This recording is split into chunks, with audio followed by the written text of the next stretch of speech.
Welcome back. We're here with Sam, the founder of Blank Slate Media and co-founder of Honeywax. Sam, how are you, man? I'm doing well. Thanks for having me on. I'm pumped to talk and dive into it.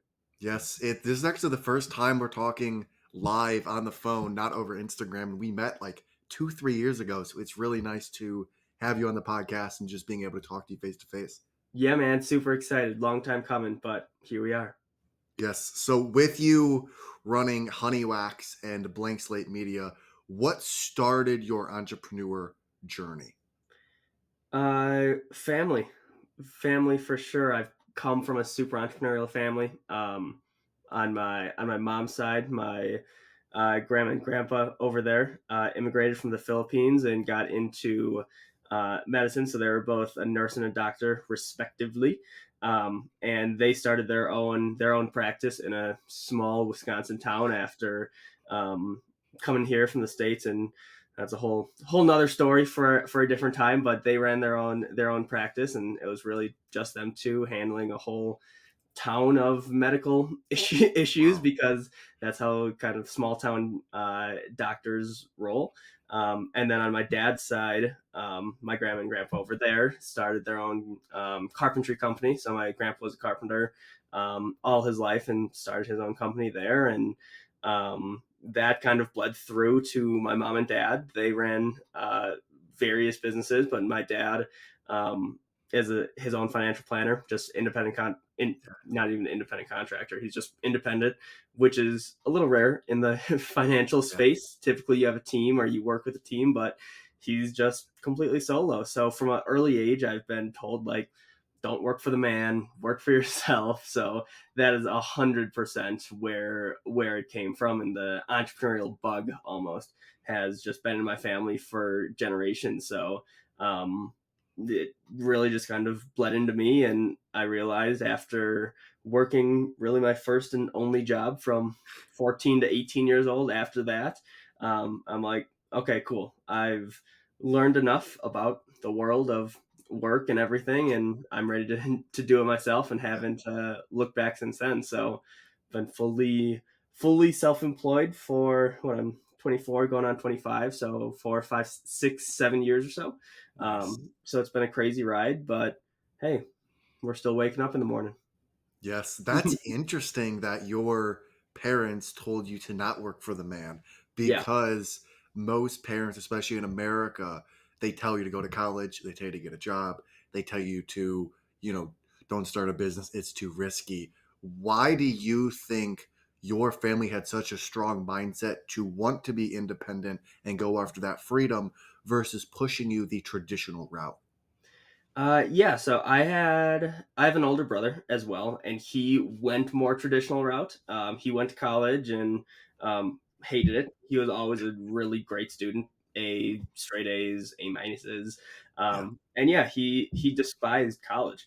And again, that's the one that was like the best academically, and then went on to get just normal everyday jobs. And I think through that process, I think it was just a sign of the times as well, of like people just starting to realize, like, hey, you might not need college anymore. And Yeah. that he's 5 years older than me. So again, between those kind of like pivotal 5 years, I think there's a whole wave of, I don't know, perspective changing through, at least here in the States, as we see the rise of just the internet and making money online and making money for yourself and creating what you want to create. I think that opened up their eyes to, like, hey, maybe Sam's onto something. Maybe you Yeah. don't need to go. So both my parents went to school. Same with my grandparents. Um, and it's funny because, especially coming from immigrant grandparents, typically they push like super hard, like they Yes. sacrifice fucking everything to go to college, get their degrees, obviously get into medical. And that is a, you ask any immigrant son or grandson that, like, hey, what did your immigrant parents do or immigrant grandparents do? It's like, oh, they were a nurse and doctor, they Yeah. came here from overseas and got their degrees. So that's very typical in that culture. But because they, I think, just sacrificed so much, and again came from the halfway around the world, barely speaking English without any phones or telephones. Like, nothing I do will be harder than that while Yeah. raising two kids and going back and forth and getting their green cards. And it's just a crazy, crazy story and experience. So I think growing up, my mom was obviously exposed to that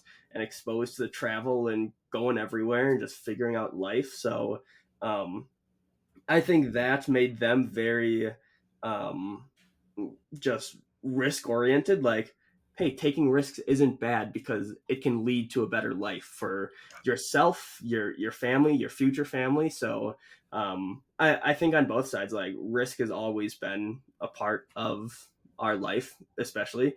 And again, not going to college, saving a bunch of money, and figuring this out by myself for free just watching YouTube videos, that doesn't seem too risky in the grand scheme of things. So, essentially, my mom gave me like a semester after graduating high school, like, Sam, figure this shit out. If you don't figure it out within this summer and the first semester of college, can you go to college? I'm like, sure. So that's when I launched Blank Slate. That it was the fall of 2018. Um, October 1st of 2018, I officially launched it. And a few months prior to that, I started doing like personal videography stuff, personal social media stuff. So that bled into Blank Slate. And the early days of Blank Slate was more in-person videography, going to events, filming, capturing in-person stuff. And that's really where the seed started, I suppose. And then everything grew from there. And we can talk about how the world shutting down affected that within the first couple of years of starting Blank Slate, but all super interesting things. But again, nothing compares to what my grandparents went through to get us here. Yes. And with Honey Wax, you also started it with your brother. What was it like mixing family and business? Yeah, so my little brother Cal, he started solo founder when he was in middle school.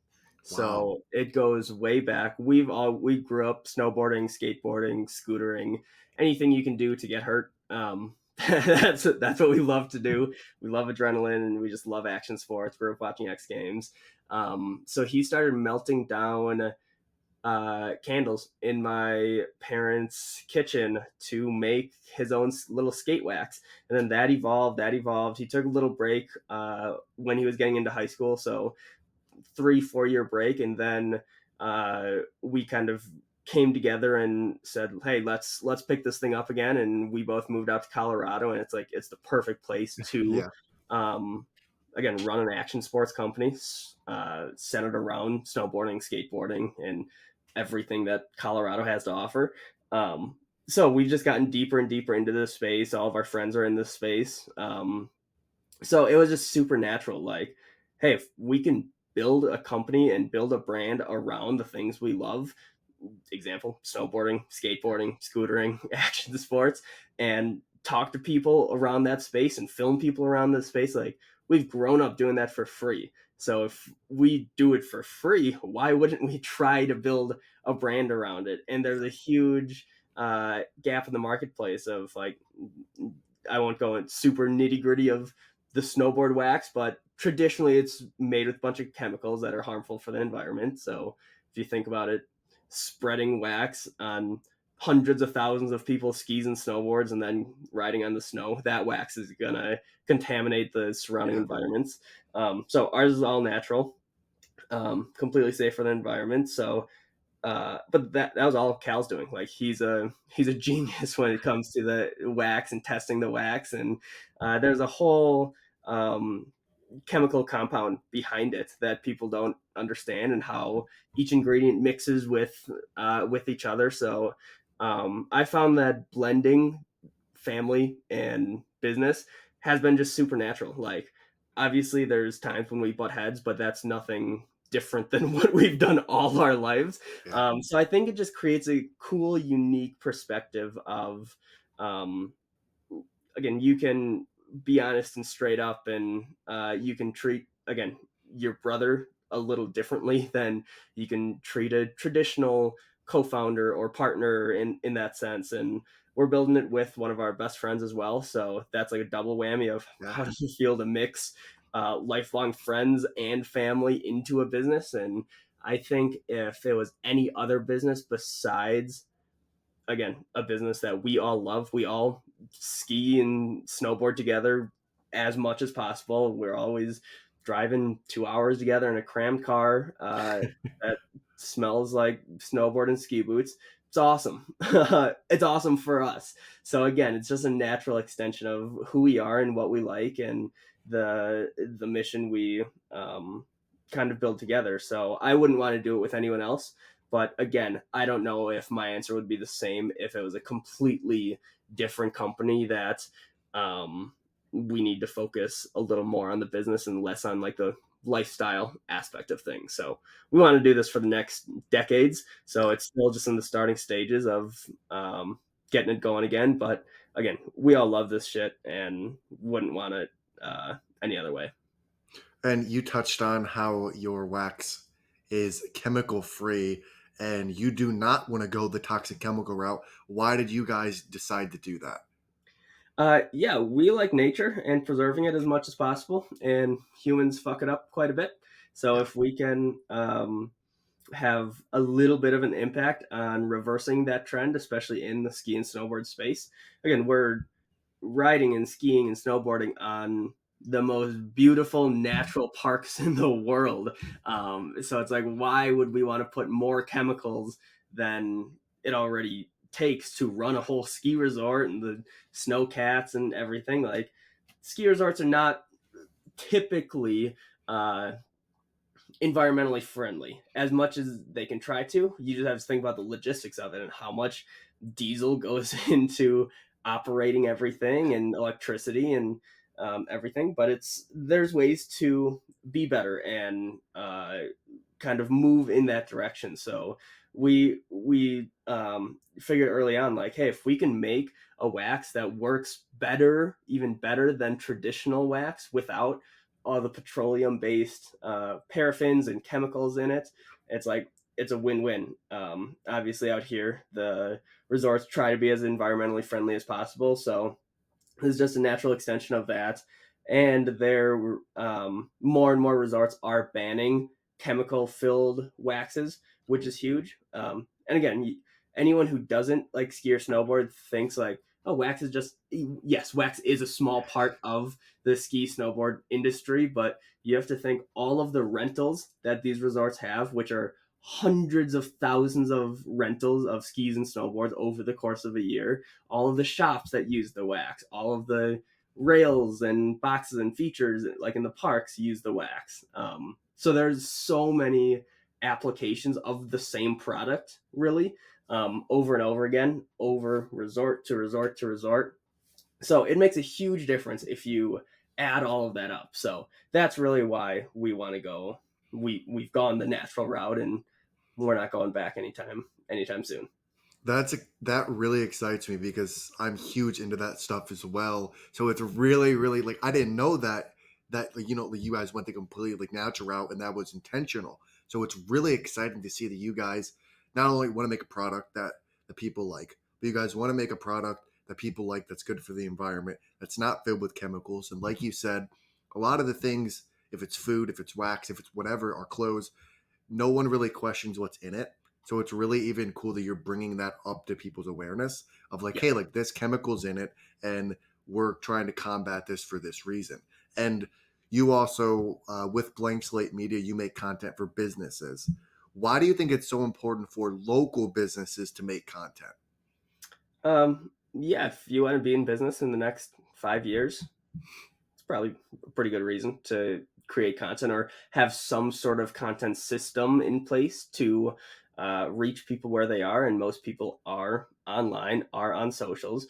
So I definitely think we're seeing more and more, especially in the last 5, 7, 10 years or so, especially, more and more businesses rapidly adapt to social media and try the latest trends and platforms and whatnot. So that trend is just going to continue as social evolves, which is nothing different than, again, just marketing in the past. You could ask the same exact question when they went from newspaper ads to radio ads. Like, oh, why do you need radio ads? We have newspaper ads. Yeah. Okay, then people got comfortable with radio ads. Like, oh, why do we need TV ads? We have radio ads. So it's just the next evolution of it. And social has been around for what, a decade and some change here, decade and a half or so.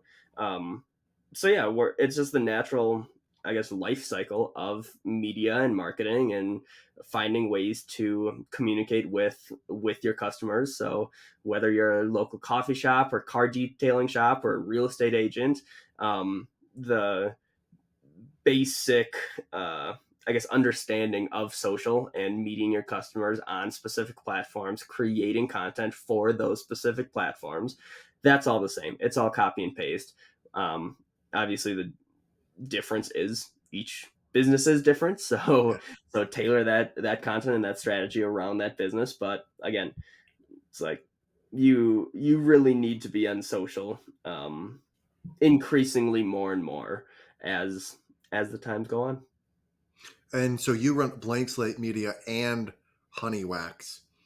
How do you manage your time and allow yourself to do not only Honey Wax, Blank Slate Media, your personal content? Like, how do you go about time management? Yeah, I don't. I'm really bad at it. It's taken me a couple years to figure all this out. So I sold a majority of Blank Slate back in 2022. So obviously that took a huge load off my plate. Yeah. So and that was intentional because I knew that I didn't really want to just run Blank Slate over the next 3, 4, 5, 6 years. My time there has, again, I built it to where I wanted to build it and didn't want to take it farther and didn't want to invest the time into it to take it farther, really, because I wanted to do other things and try other things. And that's how my mind works. I always need a few things going on just to keep me sane, which I guess is the opposite of most normal Yeah. people. But it's just how I operate, and it's either 0 or 100. So the past 2 years since selling has been closer to the zero end of Yeah. like, I'm just going to figure out this life. I have a nice little cushion to do so and figure out what's next for me and my little family I'm creating with my fiance and my dog. So I've just been enjoying life really hard over the past 2 years. Again, we picked up our whole life and moved across country, and we were kind of the first of our little group to move out of Wisconsin. And now we have a bunch of friends out here, and my brother's out here. So yeah, it's taken a while to just adapt and build a whole new life from the ground up and like figure out this honey wax world, which is a completely different world than what I've been in the past. Obviously, we've always been snowboarders and skiers and skateboarders and stuff, but it's different building a brand around that. That community is super sensitive on just, they're picky. They're like high school, middle school girls with the drama of you didn't do this trick this way, you Yeah. posted something this way, it's not core enough, blah blah blah blah blah. So there's a bunch of I don't know, different aspects of running honey wax that I haven't experienced before, but that's awesome opportunities to learn, and that's kind of the way I go about it, I suppose. It's like, hey, we're all learning how to run this company. It's completely different. We've never done it before at the level of where we want to take it. So let's just take every day as a kind of stepping stone. Um, so between that and Blank Slate is definitely the lightest of my load right now. Um, I'm really just responsible for like helping ads, kind of managing stuff from a super high level, but it doesn't take too much of my physical time each week. Um, Mostly it's honey wax and then personal videos and doing stuff solo again, which feels good. So kind of get back into that space again. I've built and worked with my own team for the past 6 years or so, and I started completely solo. So now to like come full circle, it's like, okay, how do I make more money to dump into honey wax and dump Yeah. into all of the various ventures? And I suppose live life still. So I'm really excited, like diving back into this space and not having a team, as counterintuitive as that sounds. It's nice because that just creates the most freedom for me.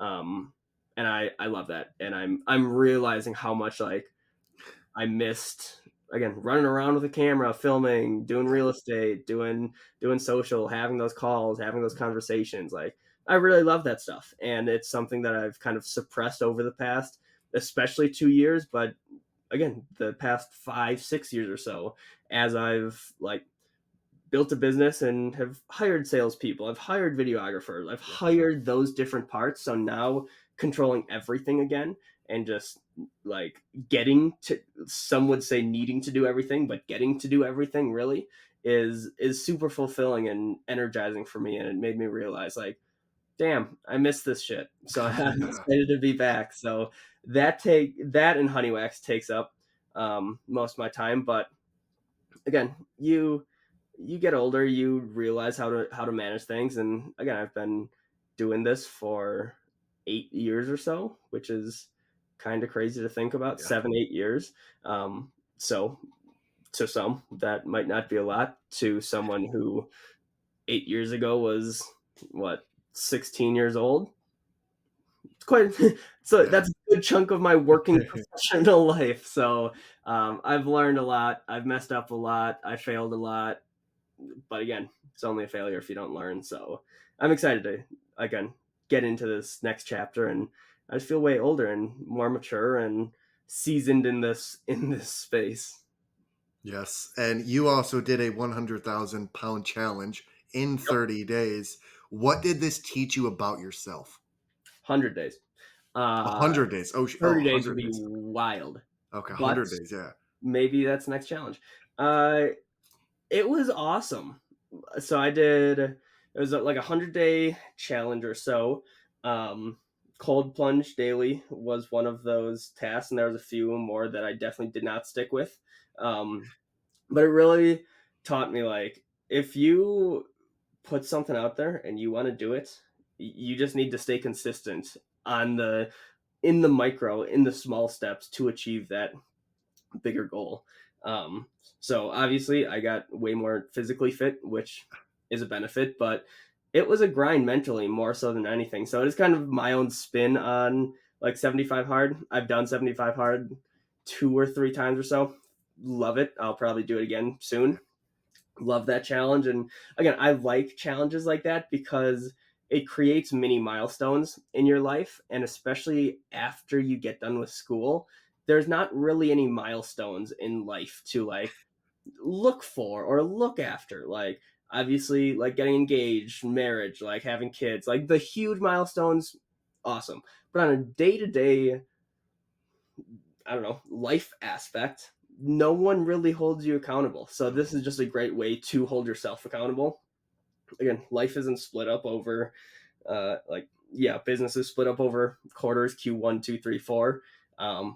But that doesn't really mean anything if you don't No. do anything with it. So in school, you have like, hey, test every 2 weeks, exam every semester, every quarter, whatever that is. Here's the halfway mark of the year. Oh, school's done, summer. So there's your day is structured, and more so like your year in life is more structured in that perspective. So you always know like, okay, I'm graduating ninth grade, I'm going to 10th grade next year. Like it's a familiar routine, but when you break that, I think a lot of people find it difficult to find a routine that works for them. And I'm not talking about just the routine in a day-to-day life, but it's super easy to just drift through life and Yeah. say like I don't really have a purpose. I don't know what I'm supposed to be doing because people aren't telling me exactly what I need to do.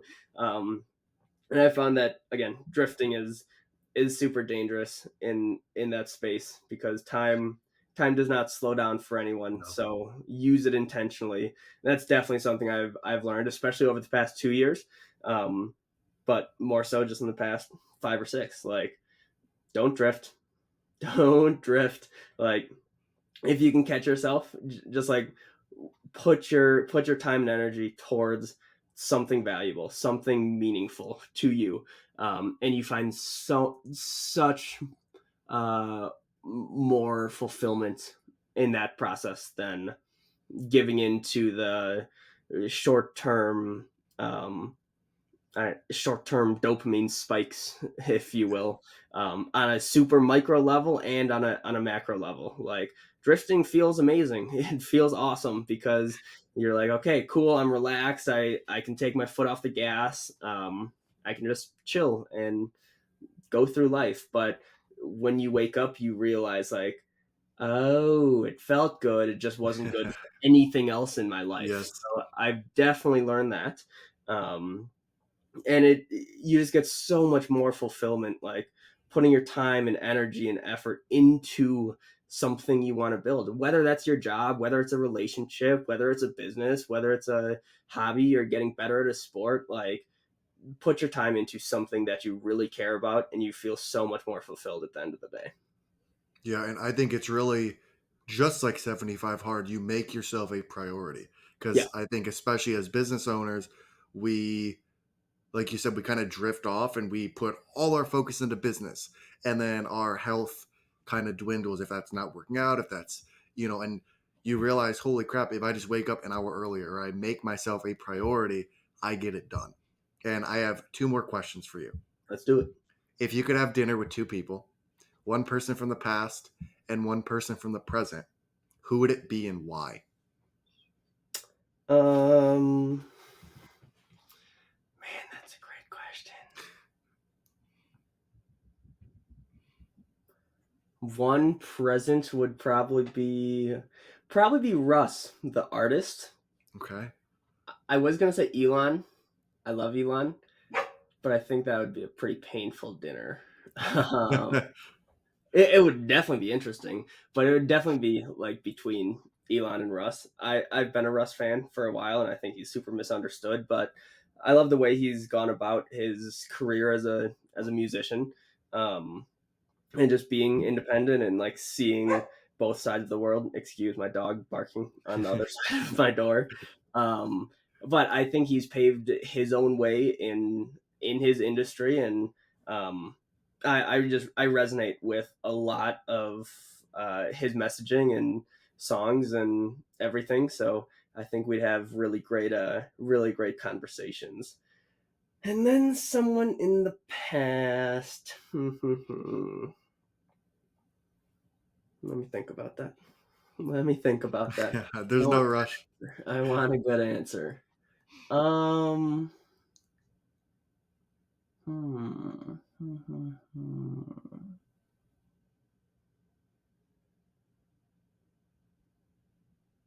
Fuck, I don't know. Abraham Lincoln. Okay. It would Why? just be wild to talk to someone from that time, and again, I don't need to go into what he's done for society and such, but I just think it would be super interesting to just hear from him or like Andrew Carnegie or someone in that realm. Um, I would just love to talk to them about the world and life and what has changed over the past hundreds of years, decades, and how they saw the future and past. And I think it would be a really cool perspective that I don't think would be possible without talking to someone from kind of that time period. Nice, nice. I like those ones. I have one more question for you. Let's do it. Why did you decide to partner with us and offer the discounts? Because it seems like it would help more people, more business owners, more humans.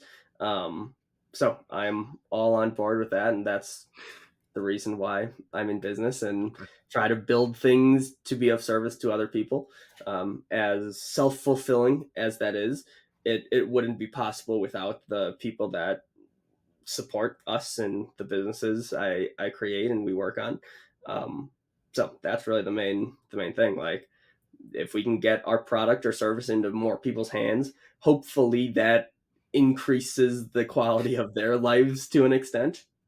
So it's like, why wouldn't we want to try to do that at a bigger scale and do that as much as possible? And again, the money comes later. So like some people don't want to offer discounts, and again, we don't offer a ton of discounts. But it's like if it makes sense, like why not do it? It's not going to negatively affect our business. So I just saw it as a win-win for all parties, and it was a no-brainer. Awesome. That's what we try to do, man. I didn't realize we were as aligned, especially with your look on nature and your want for no toxic chemicals. As soon as you said that, I was like, bro, we are more aligned than I thought we were. So I appreciate you, dude. That's all the questions I have. How can people find you, and what is one thing you want to leave people with? Yeah, you can just find me on social. Just X Sam Lister is my at on I think everything. Um, just be grateful. You woke up today. Life is too short. Life is too short. So be grateful and do what you want to do. Because again, Awesome. time isn't slowing down for anyone. No, I mean it's probably speeding up. So Exactly. yeah. Exactly. Well, Sam, thank you so much for coming on, man. I appreciate you. You as well. Thanks for having me on. I'm super pumped, and let's do this again. Yes, sir. Thanks, Sam.